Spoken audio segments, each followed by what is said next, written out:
법과 시장 인터넷 전문은행과 법적 쟁점. 최근 인터넷 전문은행 설립에 대한 논의가 활발하다.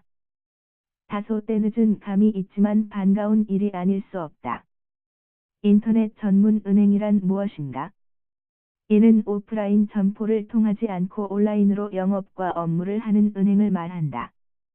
최초의 인터넷 전문 은행은 1995년에 설립한 미국의 시큐리티 퍼스트 네크 뱅크로 알려져 있다.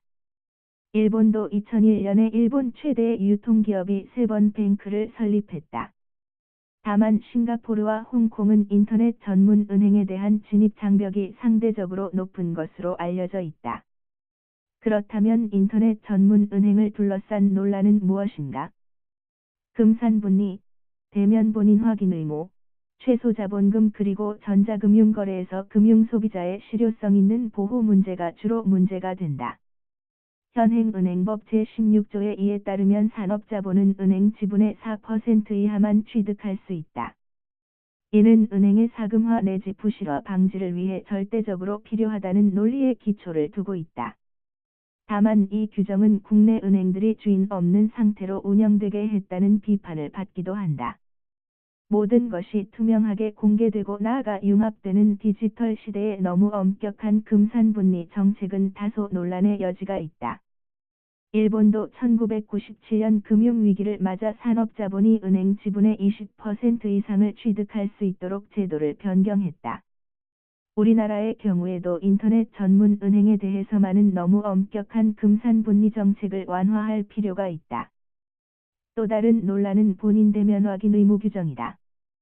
그러나 해외에서도 법적으로 대면 확인 의무를 강제하는 규정은 찾아보기 어렵다. 따라서 앞으로 공인인증서 등을 통한 제도적인 대안이 필요하다.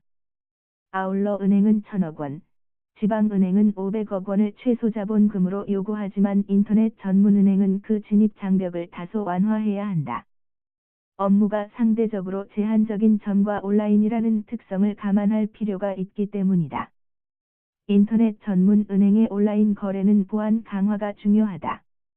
나아가 해킹 등의 피해가 발생했을 때 이용자에 대한 피해 배상 규정도 강화돼야 한다.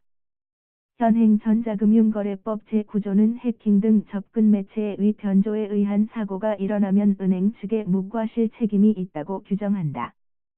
그러나 예외적으로 은행 측에 면책이 되는 이용자의 중과실 사유가 너무 추상적이라는 맹점이 있다.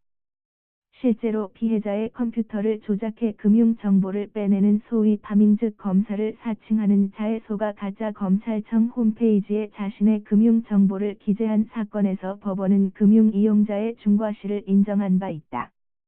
이 경우 금융이용자가 강박의 상태에서 이루어진 행위임에도 법원이 이를 중과실로 판단한 것은 다소 문제가 있다. 따라서 앞으로 미국의 전자자금 이체법에서 규정하는 바와 같이 무단으로 자금이 이체된 경우 피해자는 일정 시한 내에 통지만 하고 소액의 분담금만 내면 배상이 이루어지도록 제도를 개선해야 한다. 필요하다면 사이버 책임보험도 활성화돼야 한다. 아무쪼록 인터넷 전문 은행의 설립 허용 등 핀테크의 활성화를 통해 이용자에게 더 친화적이고 나아가 국제 경쟁력을 가진 디지털 금융 시스템이 하루속히 구축되기를 기대해 본다.